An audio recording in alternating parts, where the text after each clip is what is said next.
चलिए इस वीडियो में हम स्टार्ट करते हैं कैंसर के बारे में। ठीक है, तो सबसे पहले तो ये जानते हैं कि कैंसर है क्या।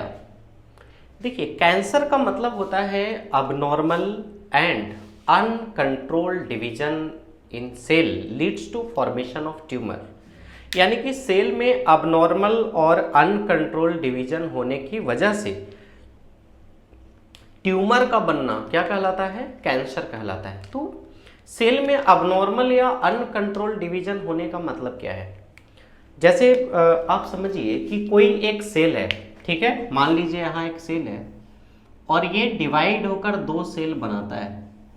जनरली क्या होता है, जनरली आप देखेंगे कि जो नया सेल बनता है वो पहले वाले सेल के जैसा ही होता है ना। साइज की बात करें या इसके पूरे डायमेंशन की बात करें या टाइप्स की बात करें, टाइप्स बदल भी सकता है अगर डिफ्रेंशिएशन हो रहा है। तो डिवीजन में तो टाइप नहीं बदलते ना, माइटोटिक डिवीजन में तो बिल्कुल भी नहीं, मेयोसिस में तो क्रोमोसोम का नंबर भी आप होता है। तो ओवरऑल जो नए सेल बनते हैं वो पहले वाले सेल के जैसा होता है मोस्ट ऑफ केसेस में। ठीक है, बहुत ज़्यादा परिवर्तन नहीं आता। यहाँ पे क्या होगा कि पहले वाला सेल जो है उसके जैसा सेल नहीं बनेगा, डिफरेंट टाइप का भी बन सकता है। कैसे? जैसे मान लीजिए कि डिवीजन हुआ तो एक सेल बड़ा हो गया और दूसरा सेल छोटा हो गया। ठीक है, ये बड़ा जो हुआ इसमें और ज़्यादा ग्रोथ हो रहा है। मान लो कि इसका ग्रोथ पहले वाले पेरेंट सेल से भी बड़ा हो गया है, कंपैरेटिवली काफ़ी बड़ा। दूसरा छोटा हो गया या और बड़ा हो गया, जैसा भी हो गया। तो इसको हम कहते हैं अनकंट्रोल्ड डिवीजन या अनकंट्रोल्ड ग्रोथ। सही में रहा है, अनकंट्रोल्ड डिवीजन लगातार डिवाइड होते जा रहा है और अनकंट्रोल्ड ग्रोथ। तो ऐसा होने से क्या होता है, देखिए और क्या चीज़ें होती है।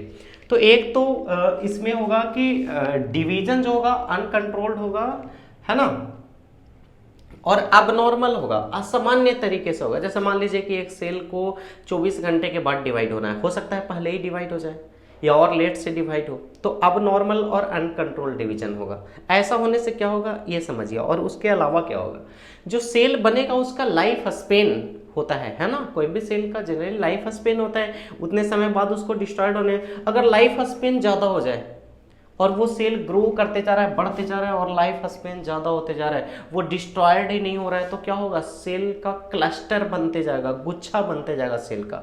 और वो सेल का जो क्लस्टर बनेगा ना, अब नॉर्मल कोई बड़ा है, कोई छोटा है, कोई अलग शेप का है, कोई डिफरेंट टाइप्स का है, तो वो डिफरेंट टाइप्स के सेल का जो क्लस्टर बनेगा उसी को हम क्या कहेंगे, उसे कहेंगे ट्यूमर।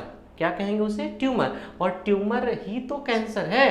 बात समझ में आ रही है? तो ये तो देखा कि कैंसर का रीजन क्या है। जैसे मान लीजिए कि ओरल कैविटी में मुंह के आसपास ही कोई सेल है, अब उसको निश्चित तरीके से डिवाइड होना है। जैसे मान लीजिए कि इंजरी आ गई, कट छट गया, तो बस उतने ही तक डिवाइड होकर नया सेल बनना है कि जैसा नॉर्मल हो जाए। ठीक है, मान लीजिए किसी तरह की इंजरी आई, कट गया, तो उसको रिपेयर होने के लिए उतने ही सेल बनने हैं जितना में वो पहले जैसे सामान्य अवस्था में आ जाए। लेकिन अगर वही डिवीजन लगातार होते जाए, लगातार होते जाए, लगातार होते जाए, तो क्या होगा, नंबर ऑफ सेल बढ़ जाएगा। और नंबर ऑफ सेल बढ़ने से क्या होगा, जख्म के जैसा स्ट्रक्चर, यानी कि बहुत सारे सेल का क्लस्टर एक जगह पे स्टोर हो जाएगा, जमा हो जाएगा। और उसी क्लस्टर को, उसी ग्रुप को हम क्या कहेंगे, ट्यूमर। और ट्यूमर ही तो कैंसर है। बात समझ में रहा है? ट्यूमर से ही तो कैंसर। ट्यूमर के टाइप्स होते हैं, एक कैंसरस होता है, एक नॉन कैंसरस होता है, जिसके बारे में हम जानेंगे। ठीक है, तो ये आप समझ गए। चलिए, तो ये आपने देखा कि कैंसर का मतलब क्या है। सेल या टिश्यू का जो मास है वो नॉर्मल नहीं रहना, वो बढ़ जाना, ज़्यादा हो जाना, है ना, जरूरत से ज़्यादा हो, अनकंट्रोल्ड, वो बढ़ते ही जाना। जैसे कहीं पे हो सकता है कि किसी रीजन में कैंसर हो जाए तो सेल लगातार बढ़ते ही जा रहा है, बढ़ते ही जा रहा है, बढ़ते ही जा रहा है, तो ऐसा भी हो सकता है। अब देखिए, ये जो ट्यूमर बनते हैं कैंसर में, ये ट्यूमर के दो टाइप हैं। कितने? दो। एक टाइप है बेनाइन ट्यूमर और दूसरा है मालिग्नेंट ट्यूमर। ठीक है, कितने टाइप हैं? दो। एक बेनाइन ट्यूमर और दूसरा मेलिग्नेंट ट्यूमर। इसको समझिए, बेनाइन ट्यूमर को हम नॉन मैलिग्नेंट ट्यूमर भी कह रहे हैं। ठीक है, इसमें क्या होता है, तो remains confined to the site of its origin and does not spread to other parts of the body, so damage limited tissue। मतलब बॉडी के किसी पार्ट में अगर इस तरह का ट्यूमर बन गया, किसी जगह पर, किसी साइट पर, किसी लोकेशन पर, है ना, तो वो उसी जगह पर ग्रो करेगा, ठीक है, दूसरे जगह पर वो फैलेगा नहीं। ऐसा नहीं है कि हाथ में बन गया तो जा करके किडनी में भी फैल गया, लीवर में भी फैल गया, पैर में भी चला गया, ब्रेन में भी चला गया, नहीं। जो बिनाइन ट्यूमर है या नॉन मैलिग्नेंट ट्यूमर हैं, वो जिस जगह पर फैलेंगे उसी जगह के टिश्यू को डैमेज करेंगे। तो डैमेज कैसे करते हैं, मान लो कि ये कैंसरस सेल है, तो अपने आसपास का जितना सेल होता है, ठीक है, ये सारे सेल से न्यूट्रिशन ले लेता है, ठीक है। अब सेल से जब सारे न्यूट्रिशन को ये ले लिया तो वो सेल क्या होगा, वो डेड करेगा, मरेगा, तो आसपास का टिश्यू क्या होगा, डैमेज्ड होगा, और अपना ग्रोथ जारी रहेगा, अपने आप को ग्रो करते रहेगा और आसपास के सेल से न्यूट्रिशन लेते रहेगा, ट्रैप करते रहेगा। समझ में आ रहा है? तो इस तरीके से, तो अगर वो ट्यूमर जो बन रहा है इस तरीके से, है ना, और इसमें अनकंट्रोल्ड डिवीजन होते रहेगा, ग्रोथ होते रहेगा, तो क्लस्टर बन जाएंगे सेल का, और वो क्लस्टर और आसपास के सेल को न्यूट्रिशन लेते रहेंगे, उसको बर्बाद करते रहेंगे, है ना। तो बेनाइन ट्यूमर क्लियर हो रहा है, ये जिस लोकेशन पर होगा उसी लोकेशन पर टिश्यू को डैमेज करेगा, वो बॉडी के दूसरे पार्ट तक नहीं फैलेगा, ठीक है। इसको नॉन कैंसरस भी ट्यूमर कहते हैं। चलिए आगे बढ़ते हैं। दूसरा ट्यूमर है मैलिग्नेंट ट्यूमर, जिसको कैंसरस ट्यूमर भी कह रहे हैं, है ना। ये शुरुआत में तो बहुत स्लोली ग्रो करेगा, बहुत धीमी गति से ग्रो करेगा, लेकिन बाद में ये बॉडी के अलग अलग पार्ट्स में फैल जाएगा। अब अलग अलग पार्ट्स में फैलने का रीजन भी है, कारण भी है, क्यों फैल जाता है अलग अलग पार्ट्स में। ये इंटर कर जाता है ब्लड में और लिम्फ में, और आपको पता है ब्लड जो है बॉडी के सारे पार्ट्स तक रन करता है, तो उसके साथ ये जो कैंसरस सेल है वो भी रन करेगा, और कैंसरस सेल जब रन करेगा तो जहाँ पर भी जाएगा वहाँ पे इन्फेक्शन कॉज कर सकता है। तो ये जो मैलिग्नेंट ट्यूमर है ये बड़ा खतरनाक है यार, ये बॉडी के हर एक पार्ट्स में जा कर के क्या कर सकता है, कैंसर कॉज कर सकता है, बहुत ही डेंजरस है, खतरनाक है ना। चलिए, तो ये तो आपने देख लिया कि जो ट्यूमर बन रहे हैं अनकंट्रोल्ड डिवीजन की वजह से, वो क्या कर रहे हैं, वो कितने टाइप्स के हैं, है ना, और कहाँ तक वो इफेक्ट कर सकते हैं। चलिए, अब स्टडी ऑफ कैंसर, अगर कैंसर के स्टडी की बात करें तो इसको ऑन्कोलॉजी कहा जाता है, ठीक है, क्या कहते हैं, ऑन्कोलॉजी। अब देखिए, हम कैंसर के टाइप्स को देखते हैं कि कितने टाइप का कैंसर होता है। तो on the basis of tissue where they arises, वो कहाँ विकसित हो रहा है, किस जगह पे वो उसका डेवलपमेंट हो रहा है, उस बेसिस पे हम कैंसर को 3 अलग अलग हिस्से में बांट सकते हैं। पहला क्या है, कैर्सिनोमास, है ना। कैर्सिनोमास में क्या होगा, derived from epithelial cell, epithelial cell से डेराइव्ड होगा, ठीक है, इपिथेलियल सेल से इसका ओरिजिन होगा। तो इस तरह के कैंसर को क्या कहेंगे, कार्सिनोमास। अब देखिए इसके अंतर्गत क्या क्या आएंगे, जैसे सर्वाइकल कैंसर, ब्रेस्ट कैंसर, है ना, ये सारे। इसके बाद skin cancer, brain cancer, lung cancer, stomach cancer. तो कार्सिनोमास का मतलब समझ में आया। सबसे पहले ये इपिथेलियल सेल में अराइज होगा, और इसके अंतर्गत क्या आएगा, cervical cancer, breast cancer, skin cancer, brain cancer, lung cancer, stomach cancer, ये सारे कैंसर आएंगे, ठीक है। अब यहाँ पे समझना है, जैसे सर्वाइकल कैंसर, तो सर्वाइकल का मतलब ह्यूमन रिप्रोडक्शन में आप पढ़े हैं ना कि यूटेरस के बाद का जो पतला नैरो एरिया होता है उसको सर्विक्स कहते हैं, है ना। हमारे इंडिया में बहुत सारे पेशेंट हैं सर्वाइकल कैंसर के, और अगर आप बहुत ज़्यादा एडवांस्ड कंट्री की बात करें तो वहाँ पे ब्रेस्ट कैंसर बहुत है, जैसे अमेरिका है या दूसरे जगह है, वहाँ पे ब्रेस्ट कैंसर बहुत है, लेकिन हमारी कंट्री में सर्वाइकल कैंसर का बहुत सारे केस आते हैं। और यहाँ पे ये ध्यान देना है, बहुत इंपॉर्टेंट पॉइंट लिखा हुआ है, about 80% of all tumours are carcinomas, मतलब मैक्सिमम जो कैंसर है वो इपिथेलियल टिश्यू से ही अराइज हुआ है, यानी कि कार्सिनोमास, या 80% जो कैंसर है वो इस तरीके का है, ठीक है। दूसरा है सैरकोमास, सैरकोमास में क्या है, डेराइव फ्रॉम मेजोडर्म, मेजोडर्म से इसकी ओरिजिन हुई है। इसके अंतर्गत क्या आएंगे, cancer of bone, cartilage, tendons, adipose tissue, lymphoid tissue. तो ये सब पार्ट्स में जो कैंसर होता है उस तरह के कैंसर को हम क्या कहेंगे, इसको कहेंगे सैरकोमास। समझ में आ रहा है।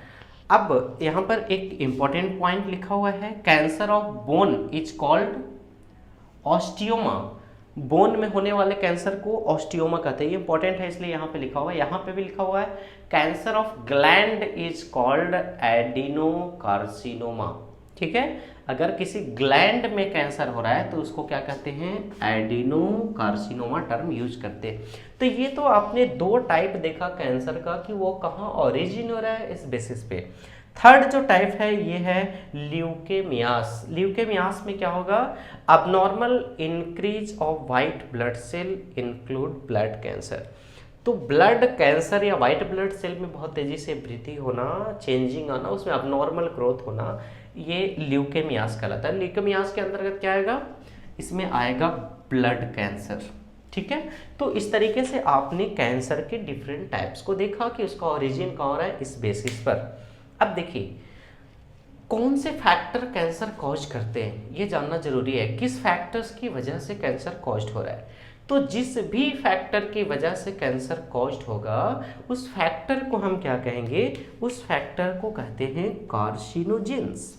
क्या कहते हैं, कार्सिनोजेंस। ठीक है, तो अगर आपसे पूछे कि what you mean by carcinogens, तो all those factor which cause cancer are called as carcinogen. हर वह चीज जो कैंसर कॉज करता है उसे कार्सिनोजेंस कहते हैं। ठीक है, अब देखिए कार्सिनोजेंस का अलग अलग टाइप्स है। जैसे सबसे पहले हम देखते हैं फिजिकल इरिटेंट्स। फिजिकल इरिटेंट्स क्या है, तो टोबैको चेविंग, तंबाकू अगर चबाते हैं तो उससे जो निकोटीन निकलता है वो भी सेल में अबनॉर्मल और अनकंट्रोल डिवीजन कॉज करता है, जिससे ओरल कैविटी में कैंसर हो सकता है। ठीक है, और क्या हो सकता है, हैवी स्मोकिंग, बहुत ज़्यादा स्मोकिंग कर रहे हैं तो एक्सेसिव एक्सपोजर टू सनलाइट, अगर बहुत ज़्यादा सनलाइट में रहते हैं तो ऐसे केसेस में भी स्किन कैंसर कॉज हो सकता है। ठीक है, क्योंकि अल्ट्रावायलेट रेज जो है वो कॉज कर सकता है कैंसर। इसके बाद है केमिकल एजेंट। केमिकल एजेंट में क्या हो सकता है, जैसे कैफीन, बहुत शौक होता है ना चाय और कॉफ़ी पीने का, उसमें कैफीन होता है, तो यहाँ ध्यान दीजिए एक्सेस कैफीन भी है, वो भी कैंसर कॉज करता है, वो भी कार्सिनोजेन के अंतर्गत आता है। इसके बाद है निकोटीन, जो बताया टोबैको चेविंग की वजह से। इसके बाद है पेस्टिसाइड्स। नाउअडे जो हम फ्रूट्स या वेजिटेबल्स ले रहे हैं मार्केट से, उसमें बहुत ज़्यादा पेस्टिसाइड्स यूज़ किया गया है। अगर उसको अच्छे से वॉश करके हम यूज नहीं करते तो वो पेस्टिसाइड्स भी हमारे बॉडी में कैंसर कॉज कर सकते हैं। इतना ही नहीं, जैसे अगर हम फिश खाते हैं, मछली खाते हैं ना, तो मछली तालाब में रहती है, आपको पता है। अब तालाब में पानी कहाँ से आया, खेत से ही तो बह के आया, तो जो पेस्टिसाइड्स हम प्लांट के ऊपर छिड़कते हैं उसके ऊपर बारिश हुई, वो पेस्टिसाइड्स पानी में गया, उसी पानी, खेत के पानी बहते हुए तालाब में आओ, मछली पालन हो रही है, तो वो पेस्टिसाइड्स फिश के बॉडी के अंदर भी जाता है और वो फिश के थ्रू भी हमें कैंसर हो सकता है। यहाँ पे कुछ और जो नहीं लिखा हुआ है, जैसे आग पे पकाई हुई जो चीज़ें होती है, जैसे मछली को जनरली आग पे पकाकर खाया जाता है ना, तो आग पे पकाई हुई चीज़ों से भी क्या होता है, कैंसर कॉज होता है। इसके अलावा अगर काजल इस्तेमाल किया जाता है आँख में, है ना, तो वो भी एक फैक्टर है, वो भी कार्सिनोजेंस है, जिसकी वजह से कैंसर होता है। तो ये सारी चीज़ें हैं, है ना। इसके बाद अगर हम केमिकल सब्सटेंस में देख रहे थे ना, कैफीन, निकोटीन, है ना, pesticides, animal protein rich food. जैसे देखिए प्रोटीन के सोर्स के लिए हम प्लांट और एनिमल दोनों प्रोटीन इस्तेमाल करते हैं। अगर बहुत ज़्यादा एनिमल प्रोटीन इस्तेमाल कर रहे हैं, यानी कि प्रोटीन के लिए बहुत ज़्यादा मीट मांस का इस्तेमाल कर रहे हैं, तो उसकी वजह से भी कैंसर कॉज हो सकता है। एनिमल प्रोटीन में है क्या, वो हमसे मिलता जुलता चीज़ है, तो उसका जो प्रोटीन है वो हमारे प्रोटीन के साथ इंटरेक्ट होकर के डिफरेंट तरह के प्रॉब्लम्स क्रिएट कर सकता है। तो ध्यान रहे एनिमल प्रोटीन रिच फूड, इससे ज़्यादा बेहतर है कि प्लांट प्रोटीन को यूज किया जाए। ऐसा नहीं है कि एनिमल प्रोटीन को छोड़ दिया जाए, मतलब एक्सेस आप प्लांट प्रोटीन पे काम नहीं कर रहे, उसको नहीं खा रहे, सिर्फ एनिमल प्रोटीन पे ही लगातार डिपेंडेंट हैं, तो ऐसा होने की वजह से भी वो काम कर सकता है आपको कार्सिनोजेंस के रूप में। इसके बाद अगर हम बात करें रेडिएशंस, जैसे एक्स रेज है या कॉस्मिक रेज है या अल्ट्रावायलेट रेज है, तो ये रेज भी जो है वो कॉज्ड कर सकते हैं कैंसर। इसके बाद कुछ वायरसेस भी रिपोर्ट किए गए हैं, है ना, कुछ वायरस भी ऐसे हैं जिनकी वजह से कैंसर कॉज्ड होता है।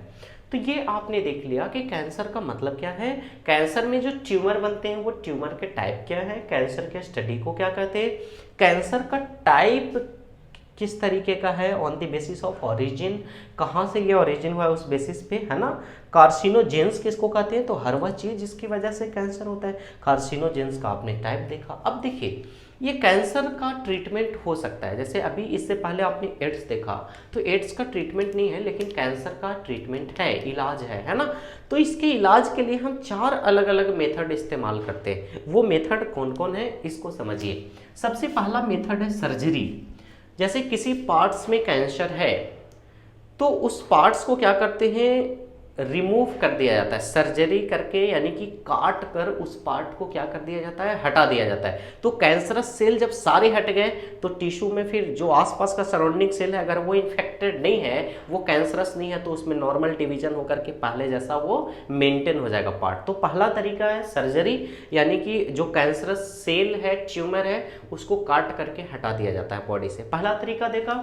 दूसरा क्या है, रेडियोथेरेपी। रेडियोथेरेपी में क्या होता है, कुछ रेडिएशंस की वजह से, है ना, जैसे आप ये भी पढ़े होंगे ना कि रेडियम का इस्तेमाल भी कैंसर के इलाज में किया जाता है। तो रेडियोथेरेपी में कुछ रेडिएशंस की मदद से एक्स रेज का भी इस्तेमाल किया जाता है। तो उसकी वजह से ये नोट करके कि कौन कौन से सेल या कौन सा एरिया जो है वो कैंसरस सेल से है भरा पड़ा, तो वहाँ पे सारे कैंसरस सेल को रेडिएशन से डिस्ट्रॉयड किया जाता है, नष्ट किया जाता है। ये हो गया। इसके बाद है केमोथेरेपी। केमोथेरेपी में एंटी कैंसरस ड्रग, दवा दिए जाते हैं, केमिकल्स दिए जाते हैं जिसके हेल्प से ये ठीक होता है। और चौथा है इम्यूनोथेरेपी। देखिए ये इम्यूनोथेरेपी थोड़ी अलग तरह की चीज़ है। इसमें क्या किया जाता है, पेशेंट को अल्फा इंटरफेरॉन, है ना, एक बायोलॉजिकल सब्सटेंस है, ये दिया जाता है।